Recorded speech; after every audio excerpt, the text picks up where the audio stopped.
Les réseaux sociaux sont les terrains de jeu favoris des influenceurs. Mais quels peuvent être les dangers de cette influence sur nos ados? Les réseaux sociaux aujourd'hui font partie intégrante de nos vies, et en particulier celle de nos ados. Comme n'importe quel autre média, leur impact peut être aussi bien positif que négatif en fonction du contenu et surtout de l'état d'esprit dans lequel on le consomme. Aujourd'hui, les discours des influenceurs préférés de nos ados ont un impact direct sur les produits et les marques. En France, 75% des internautes ont reconnu avoir acheté un produit suite à la publication d'un influenceur. Mais sur les réseaux, certaines personnes ne sont pas forcément toujours bonnes à suivre. Les jeunes, les plus influençables, sont particulièrement fascinés par le quotidien des stars de la télé-réalité.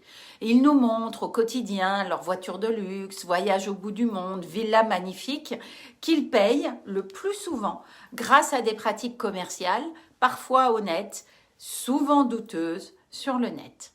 Un reportage de complément d'enquête, Arnaque, fric et politique, le vrai business des influenceurs, diffusé le 11 septembre dernier sur France 2, a mis en lumière ces personnes et certaines de leurs pratiques visant à manipuler nos envies d'achat. Le record d'audience de ce reportage s'explique par la fascination de nos ados pour ce sujet, mais aussi l'inquiétude des parents. Quelles arnaques ont été dénoncées ? Certains influenceurs, et c'est un petit nombre, mais n'hésitent pas à promouvoir des produits, blanchissement, soins dentaires, compléments alimentaires, produits minceurs miracles, qui peuvent s'avérer dangereux pour la santé en faisant semblant de les avoir testés.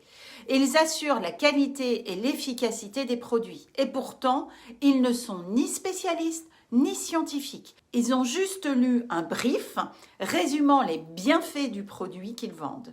Et c'est pourquoi ils peuvent facilement mettre la santé et la vie de nos adolescents en danger. De plus, ces produits sont souvent de mauvaise qualité. En effet, ils se permettent de vendre à des prix très chers des produits parfois achetés une poignée d'euros sur des sites de commerce en ligne.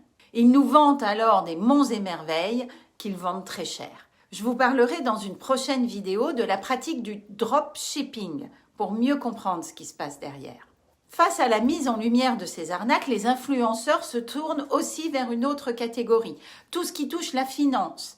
Alors ils n'hésitent pas à inciter leur audience à placer de l'argent dans des pronostics sportifs, des sites de trading, de la crypto-monnaie, des jeux de hasard.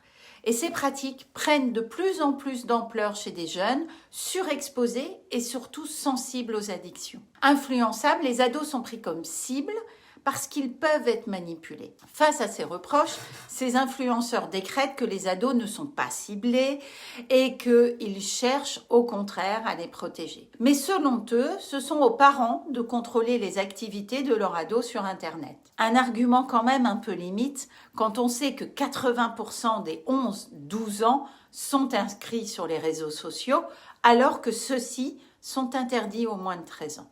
Alors bien sûr, tous les influenceurs ne sont pas tous des escrocs et la grande majorité font très honnêtement leur métier, partageant leur passion et leur expertise. Leur éthique professionnelle leur permet de passer les bons messages et surtout de protéger les plus jeunes. Il serait d'ailleurs très important que ce nouveau métier soit rapidement encadré. En attendant, nos ados ont besoin de développer leur sens critique et d'apprendre à voir ce qui peut se cacher derrière le bling-bling et les paillettes.